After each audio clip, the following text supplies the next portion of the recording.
Okay, so there will be 35 question. Okay, let's see. First question.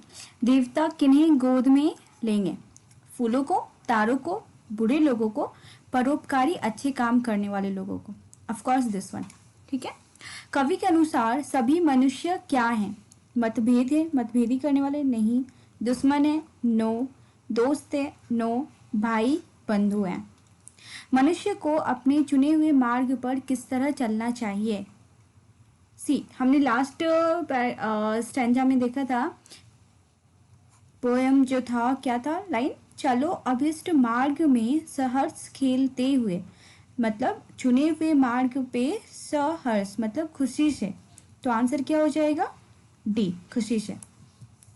कवि ने सबको एक होकर चलने को क्यों कहा है? कल्याण और समृद्धि के लिए, आपसी समझ बिगाड़ने के लिए, भेदभाव ना हो इसके लिए.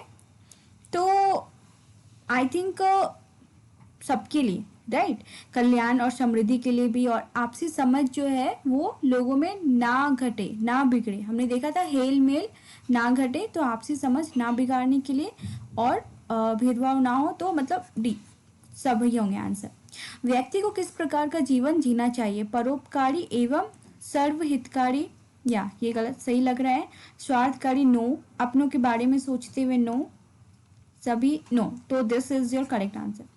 सहानुभूति चाहिए, महाविभूति है यही का क्या भाव है? दया और करुणा का भाव सबसे बड़ा धन है. ठीक है, ये सही लग रहा. धन ही सबसे बड़ा है, नो. दया नहीं करनी चाहिए, रॉन्ग. दौलत नो. तो ए इज योर करेक्ट आंसर. दया और करुणा का भाव सबसे बड़ा धन है. कवि ने मनुष्यता के लिए क्या संदेश दिया है? परोपकार और अच्छे कर्म ही मनुष्यता की पहचान है. अपना भला करना मनुष्य का काम है. अपनों का ध्यान रखना मनुष्य का काम है. ईश्वर का स्मरण रखना नहीं, परोपकार और अच्छे कर्म करना. मनुष्य मात्र बंधु है, इससे कवि का क्या भाव है? हम सब एक ईश्वर की संतान और भाई बंधु है. This is the correct answer only.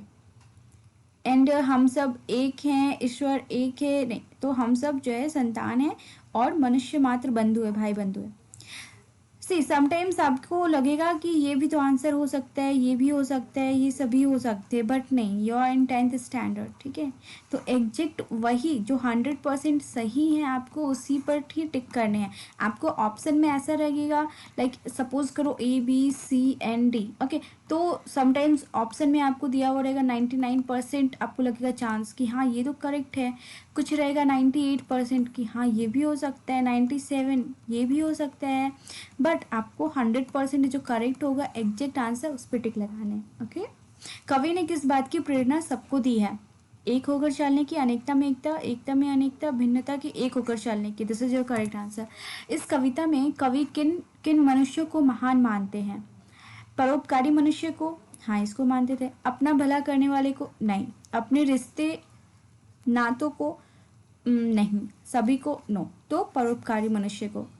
परोपकार का ही मतलब होता है पर उपकार, दूसरों पर उपकार करने वाले. ठीक है. उदार व्यक्ति की पहचान कैसे हो सकती है? उसके चेहरे से नहीं, उसके महंगे कपड़ों से बिल्कुल नहीं, उसके गाड़े से नो वे, उसके परोपकारी व विनम्र व्यवहार से. या कवि ने किसकी मृत्यु को सुमृत्यु माना है? परोपकारी व्यक्ति की, हाँ. पढ़े लिखे की नहीं, नो. नो, परोपकारी व्यक्ति की. गुप्त जी मतलब जो अपने राइटर है, पोएट है, कि प्रमुख कृतियों के नाम बताइए. साकेत, यस. यशोधरा, यस. जयद्रथ वध, बिल्कुल, मतलब सभी. सो this is your correct answer, क्योंकि उन्होंने उनकी प्रमुख कृतियां ये सभी हैं.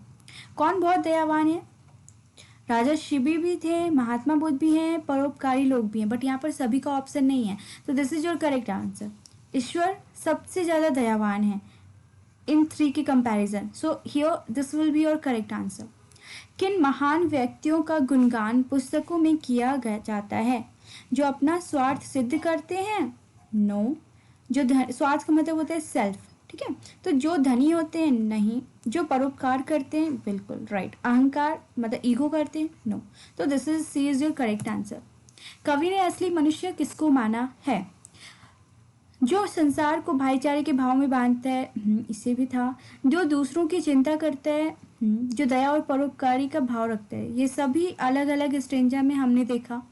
तो इसका मतलब सभी। उशीनर शब्द का क्या अर्थ है?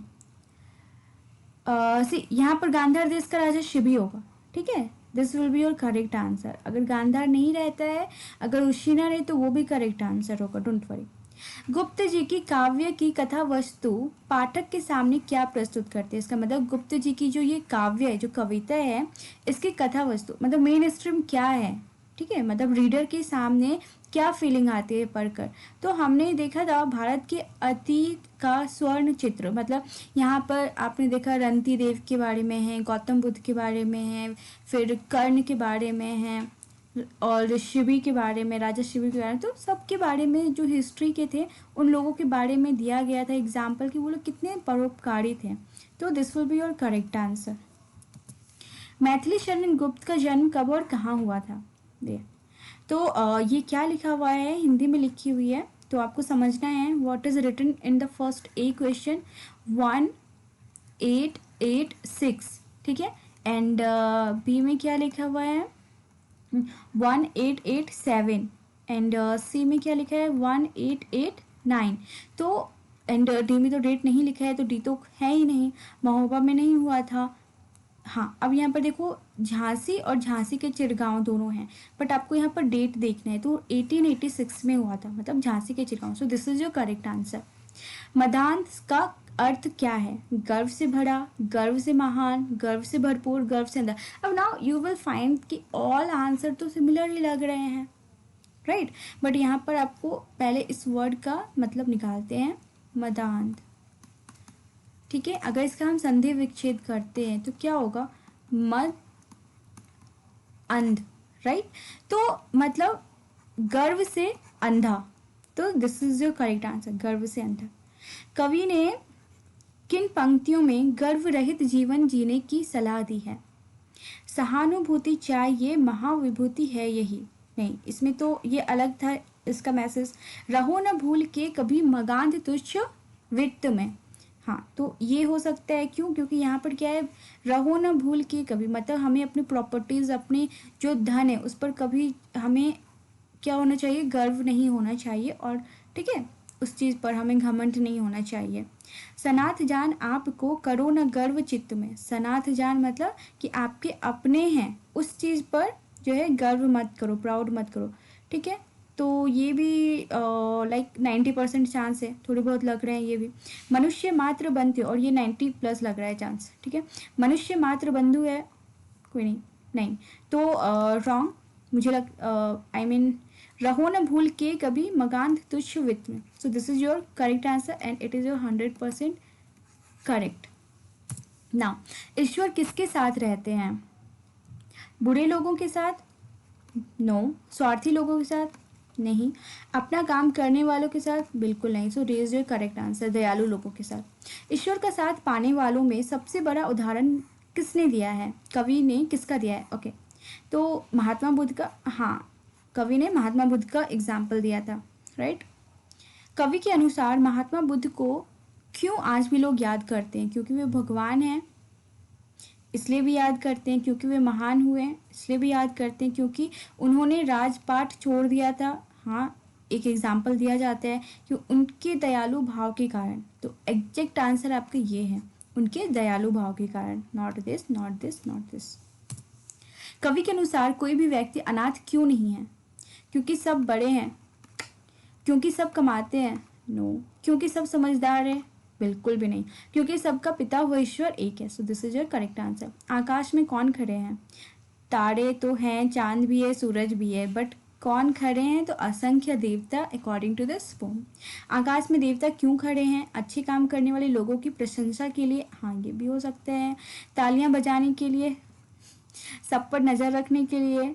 जो परोपकारी वो दयालु मनुष्यों का सामने से खड़े होकर अपनी भुजाओं को फैलाकर स्वागत करने के लिए। या this is the correct answer. कबूतर को बचाने के लिए अपना मांस किसने दिया था? रंती देव ने। रंती देव ने थाली दिया था, राइट, अपनी खाने की थाली। तो नॉट दिस। उशीनर ने राजा शिबी ने। यस। कवि के अनुसार मनुष्य के मन में क्या होना चाहिए? स्वार्थ, लालच, क्रोध, करुणा और दया भाव, यस। सो हमें किन बातों का घमंड नहीं करना चाहिए? संपत्ति पर, यश पर, बिल्कुल, अपनों का, ओके।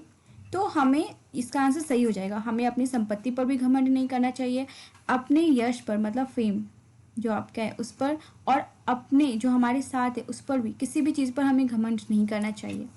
रंतिदेव कौन थे? राजा, हाँ राजा तो थे, महाराजा भी थे, परम दानी राजा, but this is the correct answer क्योंकि वो एक साथ में दानी राजा भी थे, परम दानी राजा। उन्होंने अपना भूखे होते हुए भी अपना थाली किसी और को दे दिया था। रंतिदेव ने, दंत नहीं है ये, देव है, ओके। रंतिदेव ने कब आखिरी भोजन की थाली दान में दी थी? जब शादी में थे, बातें करते हुए, कविता लिखते हुए, जब वे भूख से परेशान थे। उशीनर ने कबूतर को कैसे बचाया था? उशीनर मतलब उशीनर देश के राजा जो थे, ठीक है। तो दवा लगा के, दवा खिला के, पानी पिला के, अपना मांस देकर। क्षितिज का क्या अर्थ है? ओके, तो यहाँ पर क्षितिज, क्षितिज, तो क्षितिज का क्या अर्थ है? गांधार देश, नो। देश, नो। एक्चुअली राजा, क्षितिज का अर्थ राजा होता है। महाविभूति का क्या अर्थ है? महाविभूति, महासागर, नो। बहुत बड़ा धन, this is the correct answer, okay. हमने पढ़ा था कि महादान या दूसरों की केयर करना ही हमारी महाभूति होनी चाहिए, उपकार करना दूसरों को, परोपकार ही, right. Okay, so hope so आपको समझ में आ गया होगा। All the